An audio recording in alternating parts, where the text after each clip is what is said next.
Hello brothers and sisters, welcome back again sa ating sharing for bread of God. We pray in the name of the Father, and to the Son, and to the Holy Spirit. Amen. Lord, napapasalamat ako sa iyo sa pananatili na pagbigay mo sa akin ng lakas upang ako'y makabahagi ng mga ganitong bagay.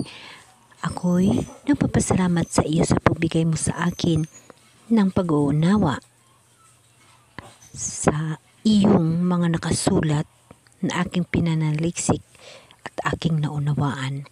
Lord, napapasalamat ako sa iyo dahil mayroon akong panahon na ikaw ibinigay sa aking kagaya nito upang makasama kita sa araw-araw na lahat.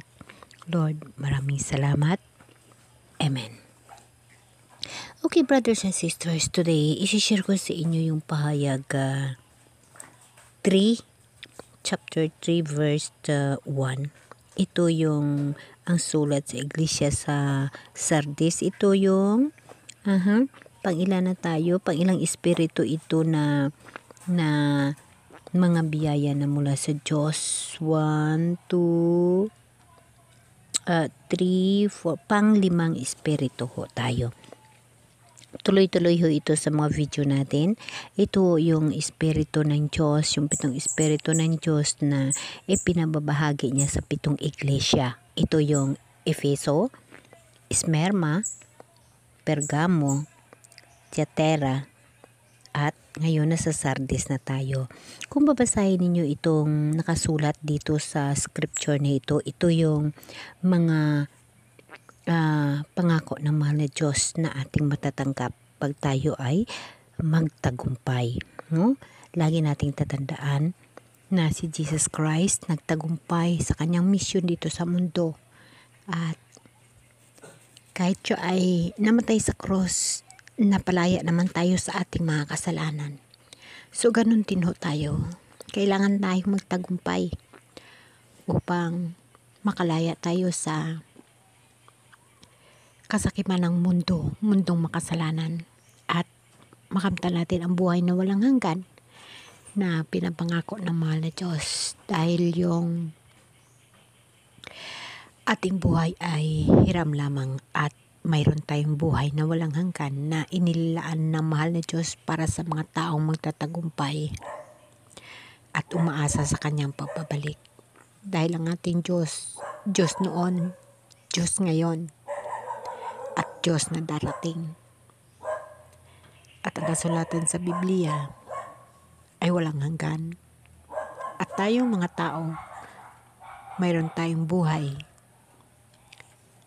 na pangalawang buhay na ibibigay ng ating mahal na Diyos. Yun ang pangalawang buhay. Huwag na nating antay na magkaroon tayo ng pangalawang kamatayan. Ang unang buhay natin sa mundo, mamatay tayo.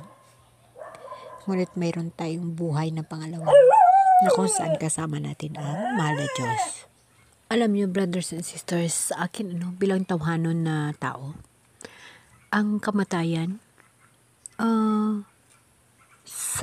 para sa akin, yung sinasabing natatakot ako, something ganon. Pero sa katotohanan, may hinihingi kasi ako kay Lord. Ayaw kong mamatay, gusto ko siyang antayin sa kanyang pagbalik. Sa edad ko na ito,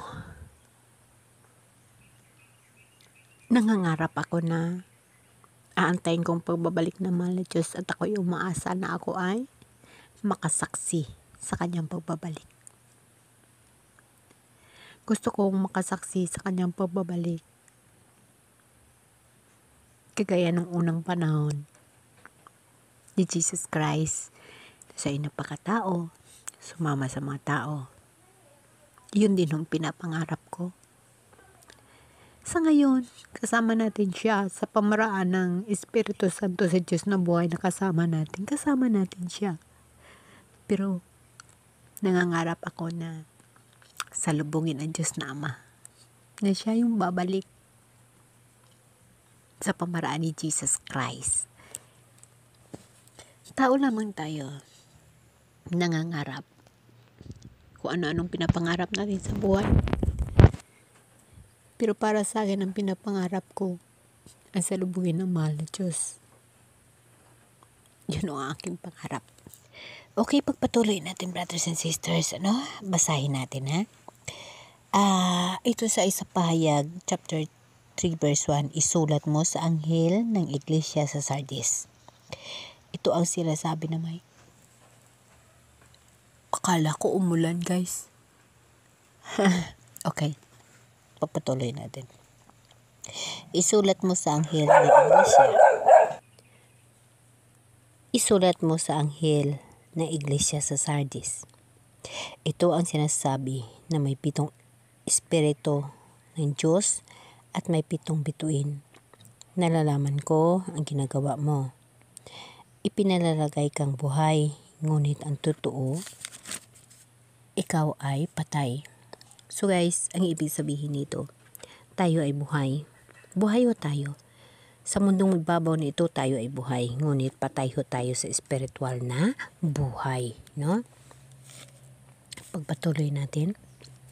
Gumising ka at pasiglahin mo ang mga bagay na nalalabis sa iyo nang di tuluyang mamatay. Nakikita kong hindi pa ganap ang mga nagawa mo sa paningin ng aking Diyos. Yun ang sabi ni Jesus Christ. No? So, yes guys, kulang pa. Totoo yun. Kasi sa mundong ibabaw, hindi natin may iwasan. Mayroon pa tayong mga pagkakamali. Mayroon pa tayong mga priority, guys.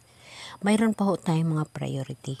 Kaya dapat natin alalahanin na ang nalalabi nating buhay na naiwan dito, huwag natin hahayaan na matuluyan tayong mamatay. Sisikapin natin na magkaroon tayo ng buhay na walang hanggan. Ano ang ating gagawin? Magbalik loob tayo sa mahal na Diyos. Priority natin ang mahal na Diyos. Kasi alam niyo ba, brothers and sisters, yes, nanalangin din ako sa mahal na Diyos. Priority ko si Jesus. Ngunit sa mga trials sa buhay, sa mga problema, nagsisikap ka, nagtatrabaho ka para makupapan yung mga pangangailangan mo. But in this time, sa panahon ngayon, na kumbaga, malapit na si Jesus darating, yung natitirang buhay natin, i-focus natin sa Kanya, i-priority natin sa Kanya, i-prioritize na natin sa Kanya. Brothers and sisters, kailangan natin i-priority ang mahal na Diyos para sa buhay na walang hanggan. Dapat natin alalahanin na ang buhay natin na nalalabi ngayon, ito ay mga habilin nating mahal na Diyos o yung mga dapat natin tatandaan na sa malapit na siya ibabalik, malapit na siya maghukom. So, napakaganda. Gumising ka at pasiglahin mo ang mga bagay na nalalabis sa iyo nang di tuluyang mamatay. Yes, yung buhay natin, kailangan natin pasiglahin kasama ang mahal na Diyos para magkaroon tayo ng buhay na walang hanggan. Pagpatuloy natin. Alalahanin mo kung paano mong tinanggap ang mga aral na iyong narinig, isagawa mo ang mga yaon. Pagsisihan mo, talikdan ang iyong kasamaan. Kung hindi ka gigising, paririyan akong kaya ng magnanakaw. Hindi mo malalaman ang oras ng aking pagdating. Yes, brothers and sisters. Kailangan natin humanda. Gumising tayo. Kung ano man yung nalalaman natin, ikaw, ako, tayong lahat, meron tayong mga eksperyensya mula sa mahal na Diyos, mga biyaya ng mahal na Diyos, yung mga mirakulo sa buhay natin, yung mga pagkakataon na alam natin na ang mahal na Diyos ang gawa sa buhay natin. I-share ho natin yan. Ipaalam ho natin sa kapwa natin na ganun ang ginawa ng Diyos sa atin upang sila ay magkaroon din ng inspirasyon mula sa atin. Kaya nga ako, brothers and sisters, na sinisikap ko na i-share yung mga bahagi ng mahal ng Diyos na nangyayari sa buhay ko. Kasi totoong totoo. Pag ikaw ay tumatawag sa Kanya, tumaasa sa Kanya, napakadali ho ang buhay. Wala akong problema. Realidad sa buhay ko. Naranasan ko yun. Kaya ayaw ko maghiwalay sa mahal na Diyos. Kasi ang buhay sa mundo napakahirap.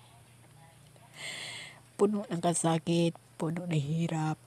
lahat makamtan mo. Pero pag nandyan ang mahal na Diyos, hindi ka nag-iisip na, ay wala akong ganito, wala akong ganon. Naging kontento ka kung ano mayroon at kung anong kailangan mo, kusang dumarating dahil tinutulungan ka ng mahal na Diyos.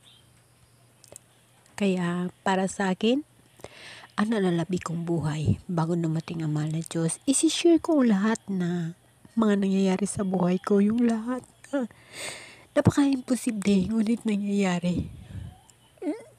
Alam niyo ba, brothers and sisters, na pagkasama niyo yung mahal na Diyos, talagang yung hindi mo alam saan nagagaling yung mga biyaya. Hindi mo alam saan nanggagaling yung mga pangangailangan mo. Kusa o sin dumarating, kusa o may pumapasok sa isip mo nga maganito ka, ganyan ang gagawin mo.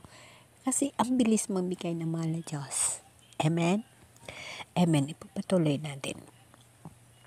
Ganun man, may ilan diyan sa Sardis na nag-ingat at napanatiling malinis ang kanilang damit, kaya't magiging kasama-kasama ko silang nakasuot ng puti sapagkat sila'y karapat-dapat.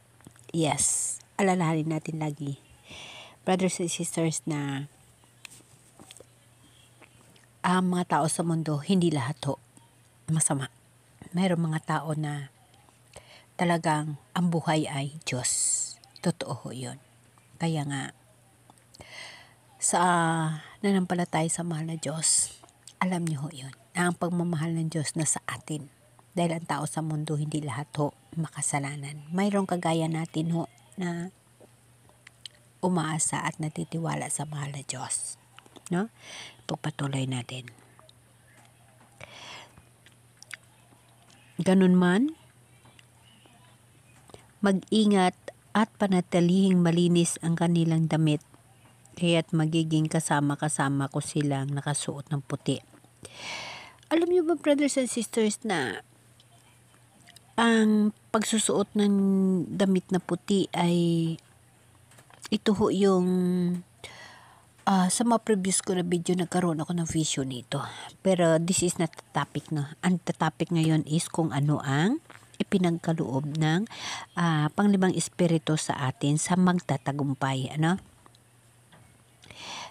Ang tatandaan nyo, ito ay makikita mo sa Pahayag chapter 3 verse 5. Ang magtatagumpay ay daramitan din ng puti at hindi ko alisin sa aklat ng buhay ang kanyang pangalan. Ang ganda, no? Kilalanin ko siya. So, napakagandang mga mensahe, ano? Hindi ko alisin sa aklat ng buhay ang kanyang pangalan. Kilalanin ko siya sa harapan ng aking ama at ng kanyang mga anghel. Kung may pandinig kayo, dinggin ninyo ang sinasabi ng Espiritu sa iglesia. Ano? Ito yung mga regalo sa mga taong magtatagumpay, sa mga taong nanampalataya, mga taong umaasa sa mahal na Diyos, no? So, daramitan tayo ng puti and then hindi tayo alisin sa aklat ng buhay. So, mayroon tayong pangalawang buhay na inihanda ang mahal na Diyos. Ito ho yung kanyang message sa pamaraan ng Holy Spirit sa vision ni Juan, ano? No? Lagi natin tandaan na gumising ka at pasiglahin mo ang mga bagay na nalalabi sa iyo, no? Tatandaan natin lagi na tayo ay buhay ngunit parang patay dahil na ang ating spiritual na pamumuhay ay kulang at mahina sa harap ng ating mahal na Diyos. So, kailangan natin yun ayusin ang buhay natin na magkaroon tayo ng tamang spiritual life, no? Na buhay tayo sa pangsariling buhay sa mundo at buhay rin tayo sa ating spiritual na buhay kasama ang ating mahal na Diyos. Brothers and sisters, pangarapin natin ang buhay na walang hanggan kasama ang Diyos. Amen? Amen.